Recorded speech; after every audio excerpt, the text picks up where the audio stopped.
Well, let's start with four leeches. These are four parasites that suck power away from our speaking. They all come from the same place, and that place is fear. Here they are, revealed in their full glory.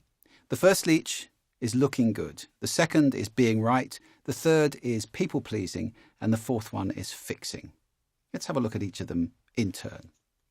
Looking good is something we all like. It's a very attractive thing to all of us. We all like to be respected. I don't mean looking good for what we're wearing. I mean just being respected, being affirmed, having some sort of acclamation from people. Looking good is very, very seductive. But it tends to lead to a few things that make it hard to listen to us. Competitive speaking, for example. A friend of mine was saying once, she's American, she went to live in Paris. And when she was in Paris, she was very abashed early on because every time she would say something like, oh, I've been on holiday to this wonderful place and it's like this, they would go, well, of course. Oh. Or I had a wonderful meal last night. This thing was the best I've ever tasted. Naturally. So that was the reaction to everything.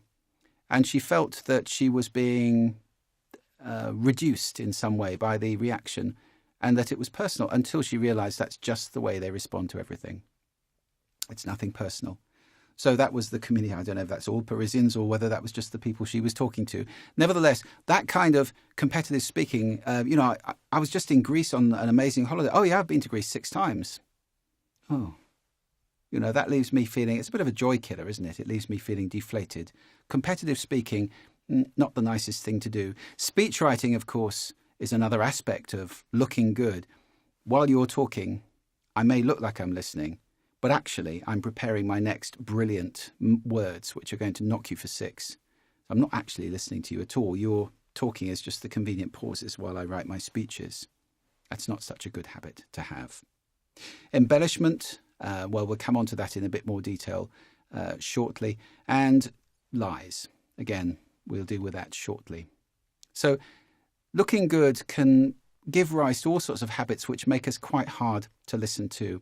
And just finally, one that is very difficult to be around for people who do this all the time. I know. It's demeaning to the person who's speaking to be doing that the whole time. If you know everything, now I'm going to stop. I'm not going to bother to tell you if you know all of this already. So there are habits there that aren't so good and they make it hard to listen to those people. Being right, well, this is another basic human desire, actually, to be right about things.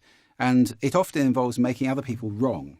If you're wrong, then I'm right. And there's this kind of trade-off. It's not a zero-sum game, life. Actually, you can have 2 people being right in different ways. But people who are obsessed with being right don't see that. So they go around making other people wrong.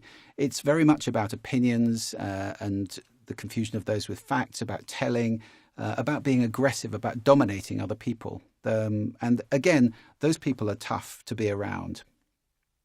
People-pleasing, well, that's denying ourselves, isn't it? That's saying yes when we mean no, saying no when we mean yes, not saying what's true to us in order to be liked by people. Again, it comes from a fear of not being liked.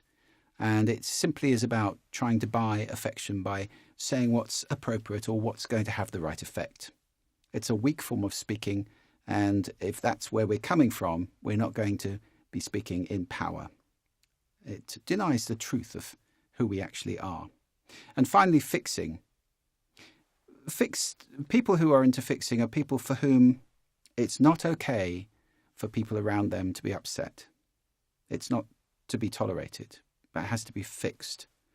And it can lead to all sorts of verbal traits. It can involve withholding even.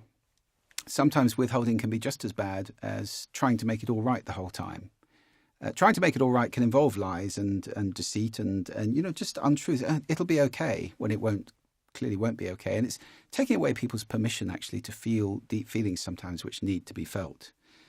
I remember my aunt told me a story that when she was a little girl, this was back in the 20s or 30s, everything was really exciting because she was about to have a little sister or brother. So the nursery was painted, Everything was wonderful. Everybody was excited. Her mother went off to the hospital and a couple of days later came back with no baby.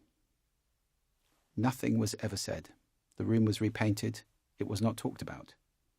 Well, obviously they were withholding in order to not to upset her. So it's a kind of fixing. Let's not upset her by talking about it. But it was years before she discovered what had happened. A miscarriage, of course. And more years before she forgave her mother for that withhold. It doesn't give you a great sense of trust when that kind of thing is withheld from you. So fixing can lead to all sorts of issues in relationships and it can get in the way of real solutions. So here they are, the four leeches. Things to avoid, just ways of being to look out for, which rob us of power in our speaking and which give rise to what I call the 7 deadly sins of speaking, which is what we're going to look at next.